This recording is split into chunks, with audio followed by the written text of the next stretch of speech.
Hello everyone, today I'm going to be talking about Berserk. I finally caught up all the way to the final chapter that Kentaro Miura wrote and drew.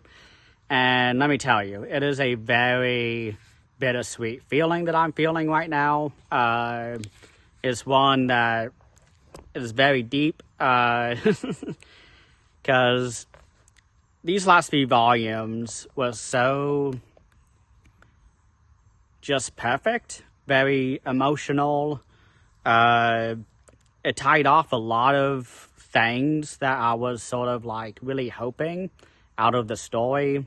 And man, I just really love this series. I think it's my favorite of all time.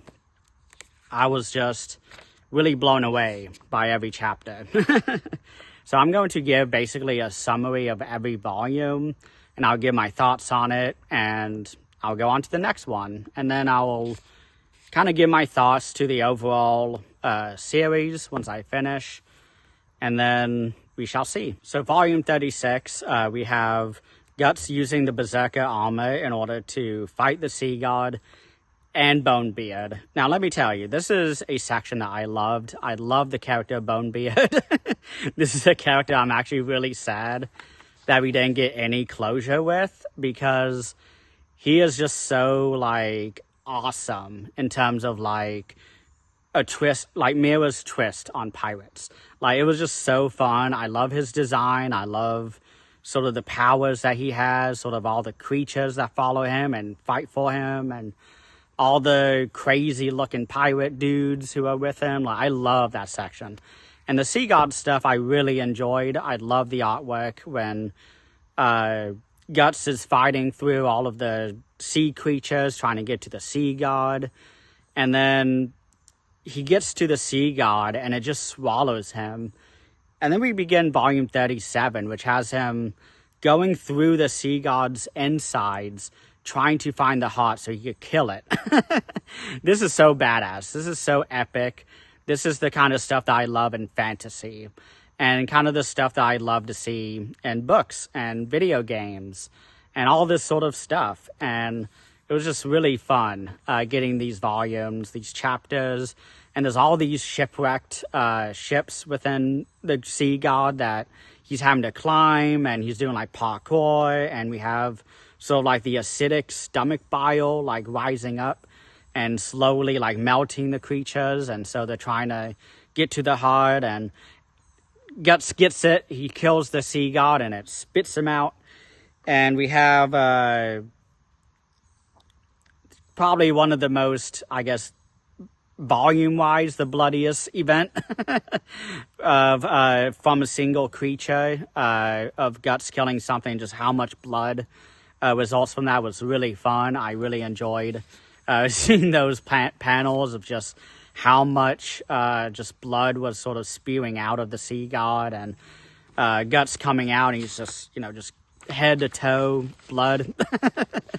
And I really enjoyed too the mermaids. I forget the name of her, but I really love the main one who was working with Isidro, and I love their kind of dynamics with each other. And I really enjoyed Isidro in this section because he is so like ready to do something, and he goes there and he's like, yeah, like, and he always has to be saved. He needs help. Like, he can't do things alone. But I do really love that character trait from him. His dialogue, I love his quips. I love his insults. The things he tells other characters are so funny, and I love it. But volume 39 is one where we are transitioning to the final sequence that Miura did before he died. And we have this section where we are approaching the elf island of Elfheim. And we're having a really sort of hard time entering the island because all the elves don't know who these people are, and they're attacking them, and no one's dying, but there's a lot of stress and tension in the air. And so finally the elf lord, whose name is Danan, she is like, hey, like, let them in. They're here to, they're here for help, for something. And Guts is like, or Guts, Farnese, and Shirka, and Isidro, and then we have Sepiko, all in this group. And they're like, hey, we really need to help Casca, because Casca has been mute since the eclipse. She has not been able to speak, has not been able to function, and this is what makes it so emotional for me when reading it, because Casca is a character who I've always admired. I admired her character, I admired her sort of tenacity and wanting to be seen as equal to the other men of the Band of the Hawk, and fighting for Griffith, and having her problems with Guts all throughout the Golden Age. I always wanted her to be able to have her sanity restored. And maybe not sanity restored, but sort of being able to speak for herself again and having that agency. Because this was something that I felt like was a long time coming, but it was very intentional. And what I mean by that is that I think this was the emotional crux of the series, was the character of Casca. And I think the decisions that Miura made, everything with Casca has led to this moment of her entering the Quarter of Dreams, and Farnese helping her to reconstruct the shattered doll, which is sort of a metaphor for her sanity and being able to have agency and all that. And so they start to recover each piece, and each piece is tied to a specific memory that Casca has that was very traumatic, and that she has to sort of recover the piece of the doll, in order to connect it back to the doll, in order for her to remember all these memories and be able to work through it and be able to have that confrontation with Guts, because they haven't had that yet. This is just sort of something that's been hovering between them since the eclipse, was everything that Griffith has done. And it's really, really shocking. And it feels like we had a lot of momentum happening in the volumes, because I feel like every chapter greatly expanded the story, and all the reveals and all the intrigue and sort of different characters coming in and out of the story. Like, I really love sort of what Miura did with these final volumes. And I really loved sort of the imagery of a broken doll and sort of restoring it, and sort of that's the way to help Casca. And I really loved sort of when she came back and her talking again, and it was just so just great. It just felt like a big blanket just lifting off my shoulders, you know, and it was just so wonderful. And the thing for me is that after this, after Casca is restored, Guts does not talk to Casca, and Casca does not talk to Guts. They both think to themselves, like, there's way too much. There's way too much to talk about right now. And they kind of look at each other, and that's a really great moment, and I loved it. But there's too many reminders for the both of these characters, and I think it's just really hard for them to just reconcile everything they've been through. And it's really hard to sort of kind of wrestle with that. It's really hard to wrestle with, because it's just very bittersweet. Like, within the story, and then also the meta, like, with the author dying. And it's really sad. And the thing that was really sad for me is that although Casca was restored, and that provides a very nice emotional, like, conclusion for the series for me, the things that Miura goes into immediately after that is with Skull Knight and his backstory. And this is something I've always asked about to my friend, because one of my friends introduced the series to me. I mean, I've been aware of Berserk for a long time, but it was his passion for the series that got me to read it. And I was finally, like, reading through the series, and I was loving it. And I was always asking him, I'm like, who is Skull Knight?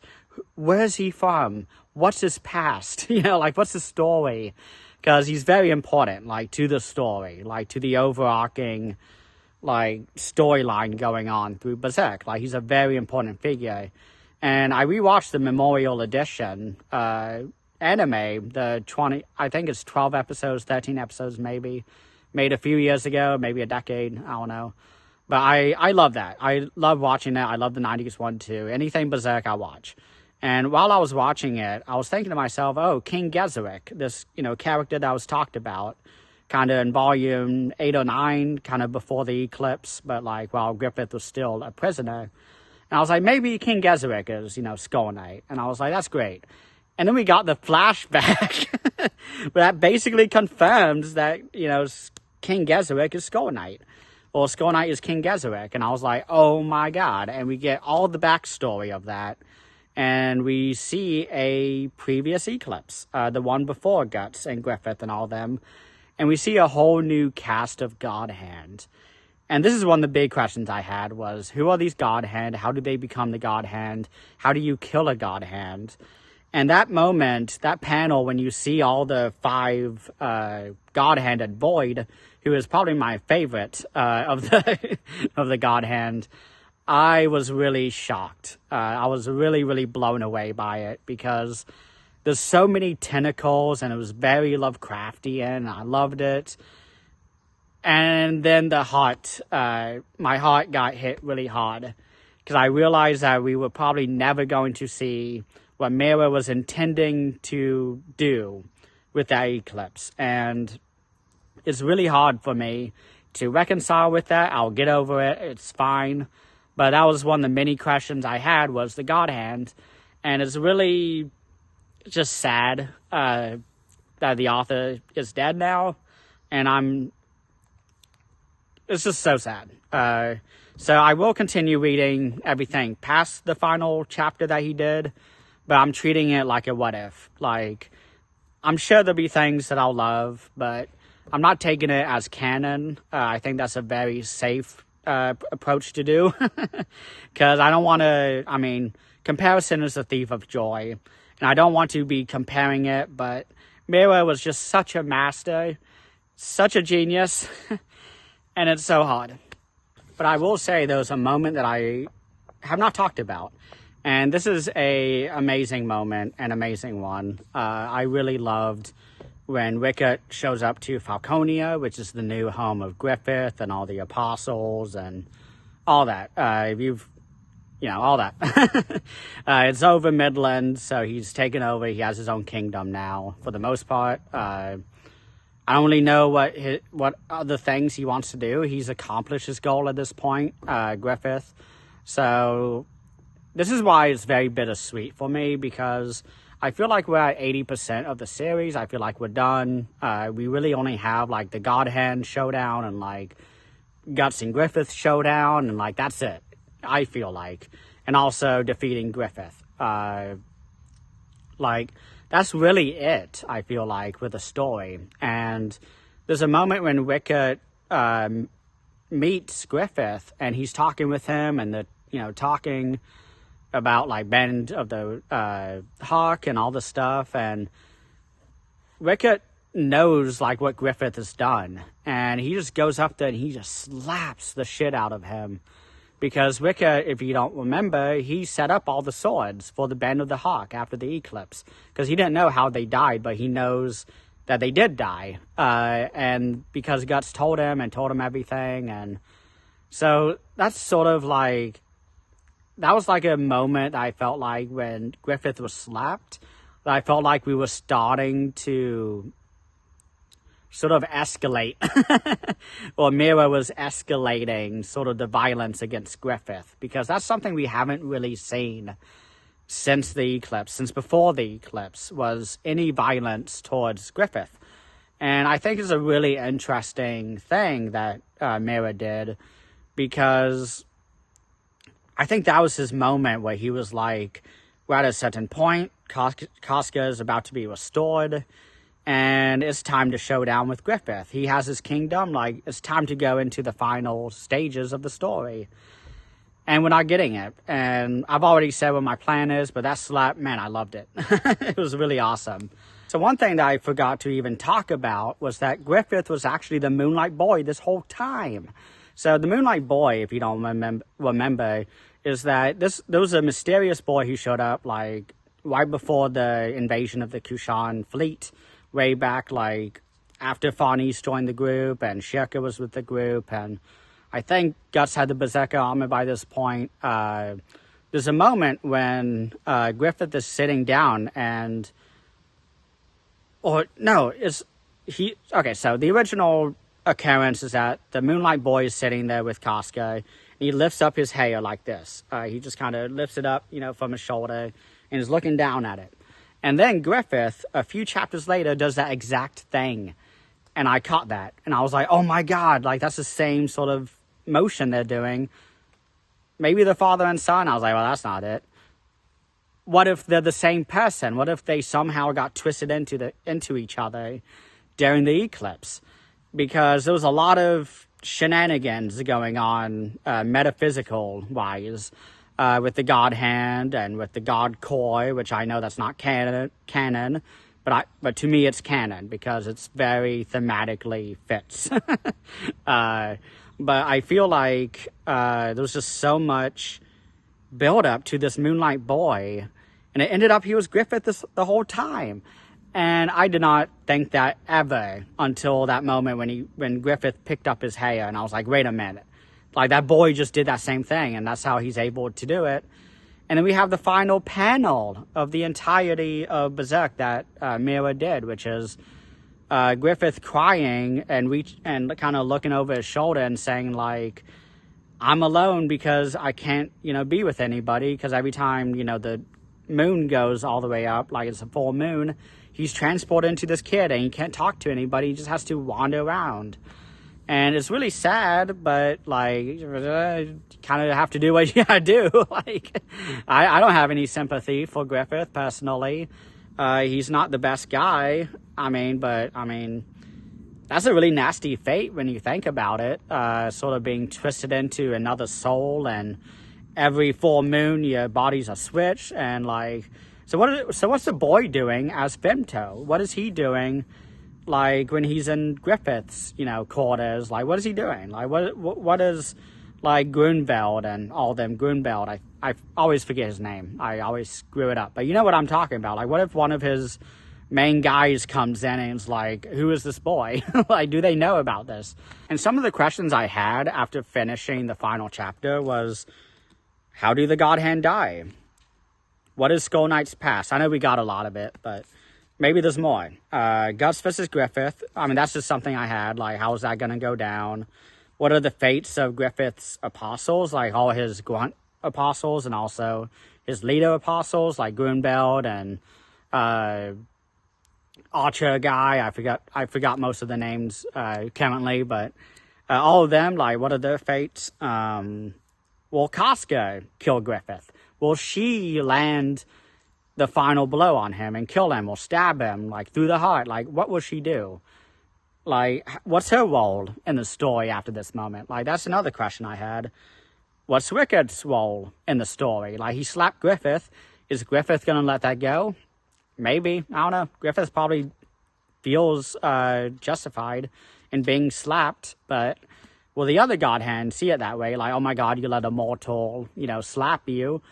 What are you going to do? Like, how are you going to teach them a lesson? How much more of the story did we have? How many chapters did Miura have planned? And how much of the story was left? Like, that's another major question I had.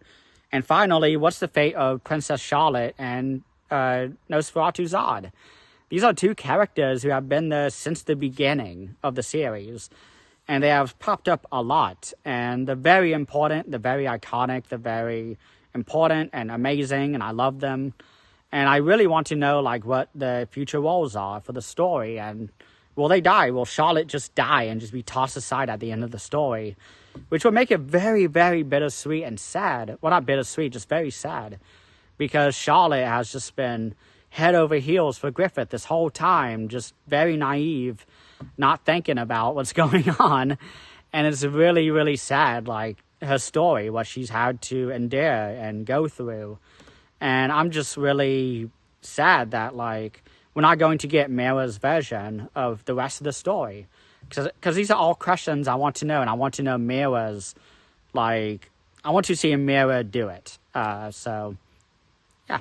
But that's really all I have to say about this. I was really emotional when I finished that final chapter. I was emotional recording this. I kept having to stop and go cry. And I just really love Berserk. It's a series that is very close to my heart. It has really helped me throughout many of the last few years. And I think everyone should read Berserk. It's not for everyone, but if it's for you and you're willing to engage with it and wrestle with the themes and the characters and all that, this is just, I think this is my favorite series. And so, yeah, this is all it for Berserk until I do the reviews for the new chapters, which will be a while. I got some other manga to read first, but that's it for today. Sorry for how emotional I got, but this is a very great series, and I want more people to read it. It's awesome. And thank you all so much for watching, and please have a great rest of the day.